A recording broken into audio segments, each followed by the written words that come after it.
Mr. Speaker, Mr. President, members of the Congress, our distinguished guests, my fellow Americans. Your welcome in this great chamber tonight has a very special meaning to Mrs. Nixon and to me. We feel very fortunate to have traveled abroad so often representing the United States of America. But we both agree after each journey that the best part of any trip abroad is coming home to America again.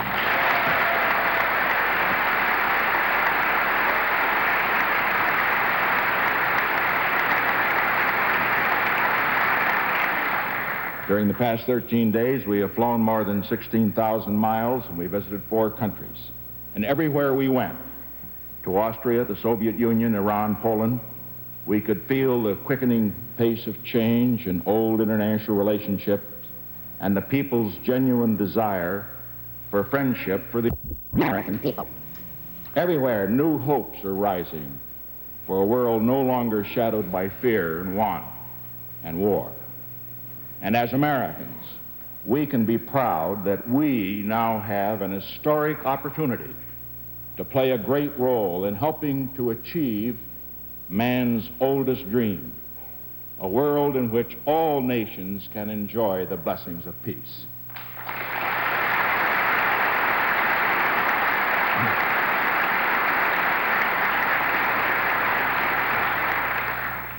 On this journey, we saw many memorable sights, but one picture will always remain indelible in our memory. The flag of the United States of America flying high in the spring breeze above Moscow's ancient Kremlin fortress. To millions of Americans, for the past quarter century, the Kremlin has stood for implacable hostility toward all that we cherish. And to millions of Russians, the American flag has long been held up as a symbol of evil. No one would have believed, even a short time ago, that these two apparently irreconcilable symbols would be seen together as we saw them for those few days. Now, this does not mean that we bring back from Moscow the promise of instant peace, but we do bring the beginning of a process that can lead to a lasting peace.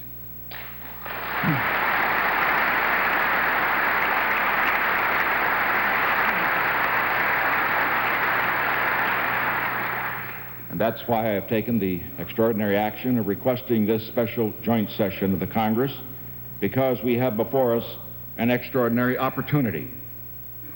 I have not come here this evening to make new announcements in a dramatic setting.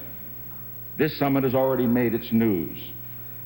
It has barely begun, however, to make its mark on our world.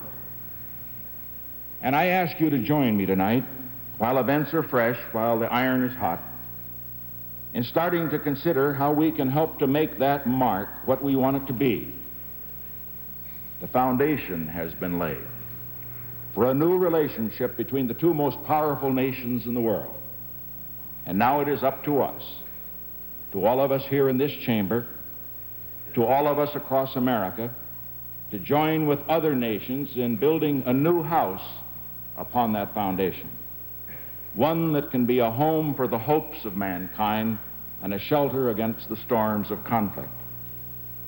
As a preliminary, therefore, to requesting your concurrence in some of the agreements we reached and your approval of funds to carry out others, and also as a keynote for the unity in which this government and this nation must go forward from here, I am rendering this immediate report to the Congress on the results of the Moscow summit. The pattern of U.S.-Soviet summit diplomacy in the Cold War era is well known to all those in this chamber. One meeting after another produced a brief, euphoric mood. The spirit of Geneva, the spirit of Camp David, the spirit of Vienna, the spirit of Glassboro, but without producing significant progress on the really difficult issues. And so early in this administration, I stated that the prospect of concrete results, not atmospherics, would be our criterion for meetings at the highest level. And I also announced our intention to pursue negotiations with the Soviet Union across a broad front of related issues, with the purpose of creating a momentum of achievement in which progress in one area could contribute to progress in others. This is the basis on which we prepared for and conducted last week's talks. This was a working summit. We sought to establish not a superficial spirit of Moscow, but a solid record of progress on solving the difficult issues which for so long have divided our two nations and also have divided the world. Reviewing the number and the scope of agreements that emerged, I think we've accomplished that goal. Recognizing the responsibility of the advanced industrial nations to set an example in combating mankind's common enemies, the United States and the Soviet Union have agreed to cooperate in efforts to reduce pollution and enhance environmental quality. We have agreed to work together in the field of medical science and public health, particularly in the conquest of cancer and heart disease. Recognizing that the quest for useful knowledge transcends differences between ideologies and social systems, we have agreed to expand United States and Soviet cooperation in many areas of science and technology. We have joined in plans for an exciting new adventure, a new adventure in the cooperative exploration of space, which will begin, subject to congressional approval of funding, with a joint orbital mission of an Apollo vehicle and a Soviet spacecraft in 1975. By forming habits of cooperation and strengthening institutional ties in areas of peaceful enterprise, these four agreements to which I have referred will create on both sides a steadily growing vested interest in the maintenance of good relations between our two countries. Expanded United States-Soviet trade will also yield advantages to both of our nations.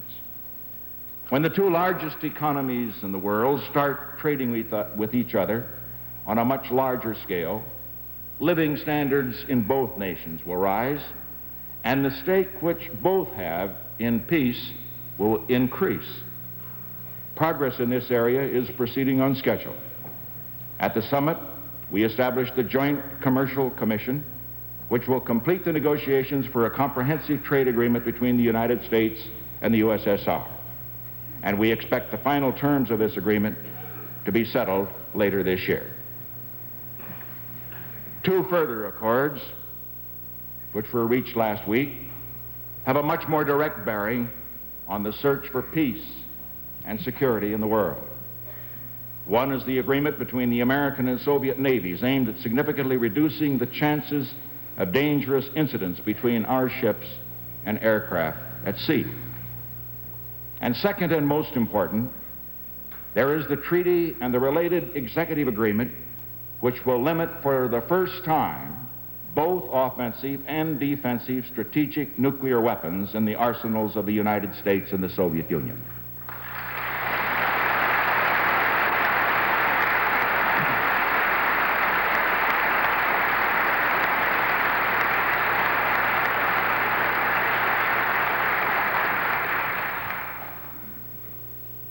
Three-fifths of all the people alive in the world today have spent their whole lifetimes under the shadow of a nuclear war which could be touched off by the arms race among the great powers. Last Friday in Moscow, we witnessed the beginning of the end of that era, which began in 1945. We took the first step toward a new era of mutually agreed restraint and arms limitation between the two principal nuclear powers. With this step, we have enhanced the security of both nations. We have begun to check the wasteful and dangerous spiral of nuclear arms which has dominated relations between our two countries for a generation. We have begun to reduce the level of fear by reducing the causes of fear for our two peoples and for all peoples in the world. The ABM treaty will be submitted promptly for the Senate's advice and consent to ratification, and the interim agreement limiting certain offensive weapons will be submitted to both houses for concurrence. Because we can undertake agreements as important as these only on a basis of full partnership between the executive and legislative branches of our government.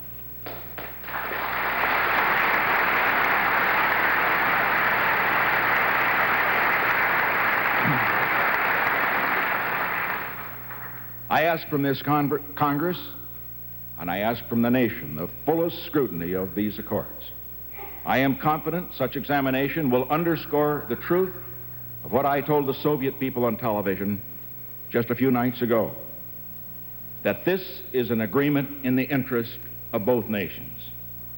From the standpoint of the United States, when we consider what the strategic balance would have looked like later in the 70s if there had been no arms limitation, it is clear that the agreements forestall a major spiraling of the arms race, one which would have worked to our disadvantage, since we have no current building programs for the categories of weapons which have been frozen, and since no new building program could have produced any new weapons in those categories during the period of the freeze. My colleagues in the Congress, I have studied the strategic balance in great detail with my senior advisors for more than 3 years. And I can assure you, the members of the Congress, and the American people tonight, that the present and planned strategic forces of the United States are without question sufficient for the maintenance of our security and the protection of our vital interests.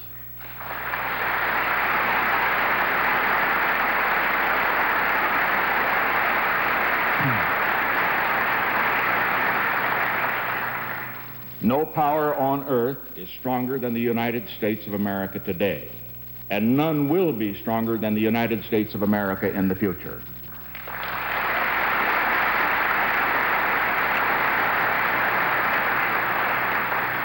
This is the only national defense posture which can ever be acceptable to the United States, and this is the posture I ask the Senate and the Congress to protect by approving the arms limitation agreements to which I have referred. And this is the posture which, with the responsible cooperation of the Congress, I will take all necessary steps to maintain in our future defense programs. In addition to the talks which led to the specific agreements I have listed, I also had full, very frank, and extensive discussions with General Secretary Brezhnev and his colleagues about several parts of the world where American and Soviet interests have come in conflict. With regard to the reduction of tensions in Europe, we recorded our intention of proceeding later this year with multilateral consultations looking toward a conference on security and cooperation in all of Europe. We have also jointly agreed to move forward with negotiations on mutual and balanced force reductions in Central Europe. The problem of ending the Vietnam War, which engages the hopes of all Americans, was one of the most extensively discussed subjects on our agenda. It would only jeopardize the search for peace if I were to review here all that was said on that subject. I will simply say this. Each side obviously has its own point of view and its own approach to this very difficult issue. But at the same time, both the United States and the Soviet Union share an overriding desire to achieve a more stable peace in the world.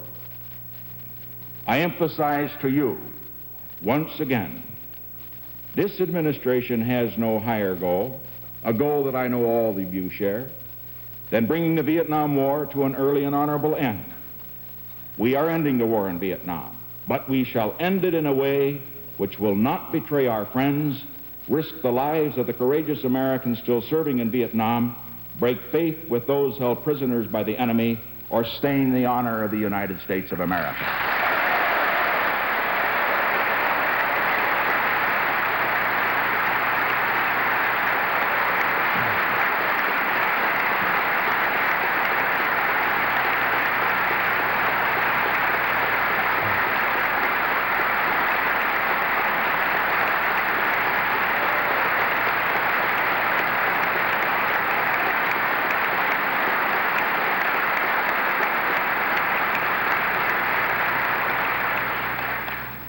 Another area where we had very full, frank, and extensive discussions was the Middle East.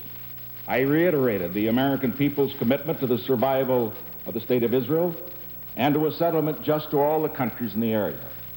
Both sides stated in the communique their intention to support the Yarring Peace Mission and other appropriate efforts to achieve this objective. The final achievement of the Moscow Conference was the signing of a landmark declaration entitled Basic Principles of Mutual Relations between the United States and the USSR.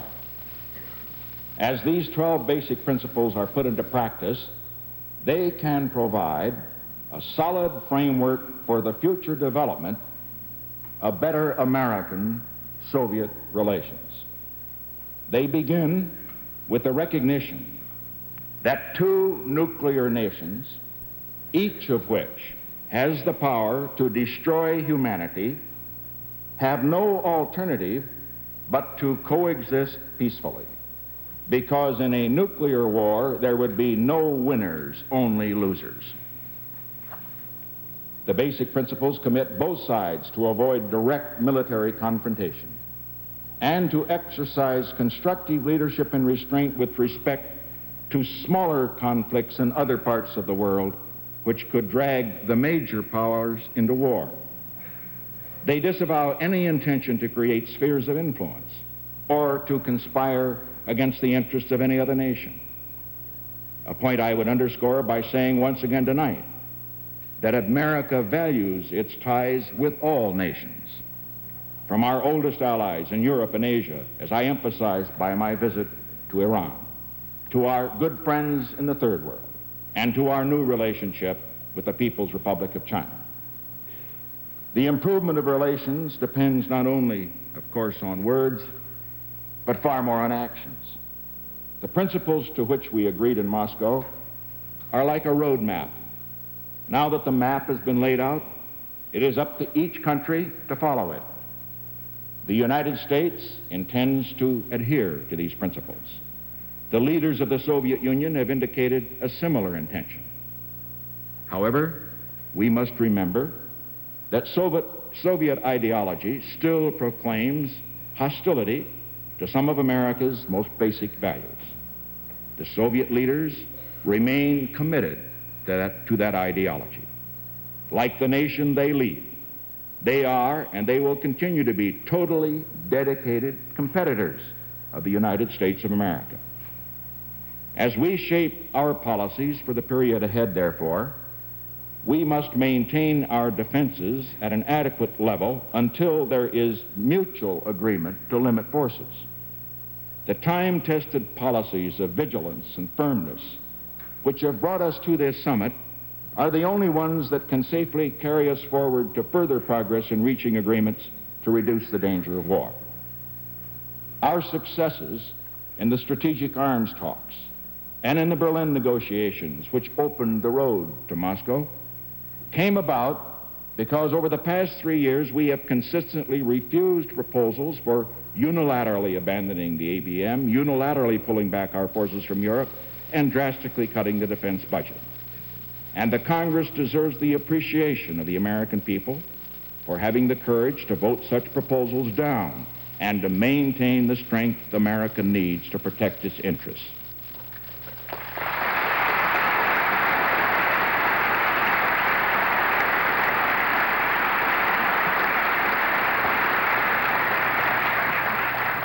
As we continue the strategic arms talks, seeking a permanent offensive weapons treaty, we must bear the lessons of the earlier talks well in mind. By the same token, we must stand steadfastly with our NATO partners if negotiations leading to a new détente and a mutual reduction of forces in Europe are to be productive. Maintaining the strength, integrity, and steadfastness of our free world alliances is the foundation on which all of our other initiatives for peace and security in the world must rest. As we seek better relations with those who have been our adversaries, we will not let down our friends and allies around the world.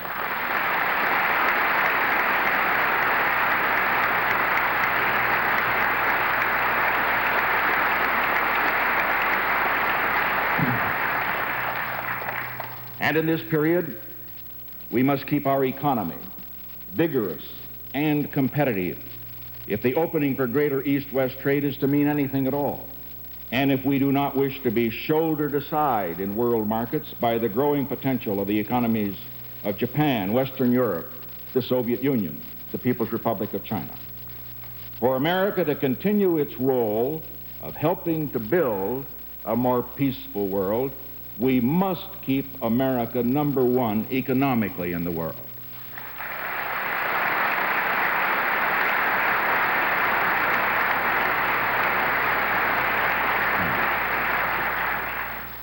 And we must maintain our own momentum of domestic innovation and growth and reform if the opportunities for joint action with the Soviets are to fulfill their promises. As we seek agreements to build peace abroad, we must keep America moving forward at home. Most importantly, if the new age we seek is ever to become a reality, we must keep America strong in spirit, a nation proud of its greatness as a free society, confident of its mission in the world. Let us be committed to our way of life as wholeheartedly as the communist leaders with whom we seek a new relationship are committed to their system. Let us always be proud to show in our words and actions what we know in our hearts, that we believe in America.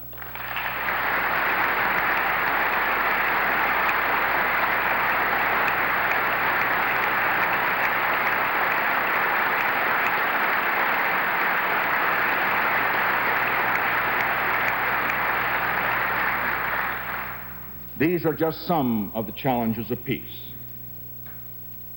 They are in some ways even more difficult than the challenges of war. But we are equal to them, and as we meet them, we will be able to go forward and explore the sweeping possibilities for peace which this season of summits has now opened up for the world. For decades, America has been locked in hostile confrontation with the two great communist powers, the Soviet Union and the People's Republic of China. We were engaged with the one at many points and almost totally isolated from the other. But our relationships with both had reached a deadly impasse. All three countries were victims of the kind of bondage about which George Washington long ago warned in these words: "The nation which indulges toward another an habitual hatred is a slave to its own animosity." But now, in the brief space of 4 months, these journeys to Peking and to Moscow have begun to free us from perpetual confrontation.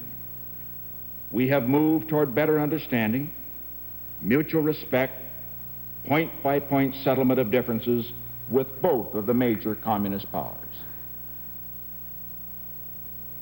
Now, this one series of meetings has not rendered an imperfect world suddenly perfect. There still are deep philosophical differences. There still are parts of the world in which age-old hatreds persist. The threat of war has not been eliminated. It has been reduced. We are making progress toward a world in which leaders of nations will settle their differences by negotiation, not by force, and in which they learn to live with their differences so that their sons will not have to die for those differences. It was particularly fitting that this trip, aimed at building such a world, should have concluded in Poland. No country in the world has suffered more from war than Poland, and no country has more to gain from peace. The faces of the people who gave us such a heartwarming welcome in Warsaw yesterday and then again this morning and this afternoon told an eloquent story of suffering from war in the past and of hope for peace in the future. One could see it in their faces. It made me more determined than ever that America must do all in its power to help that hope for peace come true for all people in the world. As we continue that effort, our unity of purpose and action will be all important. For the summits of 1972 have not belonged just to one person or to one party or to one branch of our government alone. Rather, they are part of a great national journey for peace. Every American can claim a share in the credit for the success of that journey so far, and every American has a major stake in the success for the future. An unparalleled opportunity has been placed in America's hands. Never has there been a time when hope was more justified or when complacency was more dangerous. We have made a good beginning. And because we have begun, history now lays upon us a special obligation to see it through. We can seize this moment, or we can lose it. We can make good this opportunity to build a new structure of peace in the world, or we can let it slip away. Together, therefore, let us seize the moment so that our children and the world's children can live free of the fears and free of the hazards that have been the lot of mankind through the centuries. And then the historians of some future age will write of the year 1972, not that this was the year America went up to the summit and then down to the depths of the valley again, but that this was the year when America helped to lead the world up out of the lowlands of constant war and onto the high plateau of lasting peace.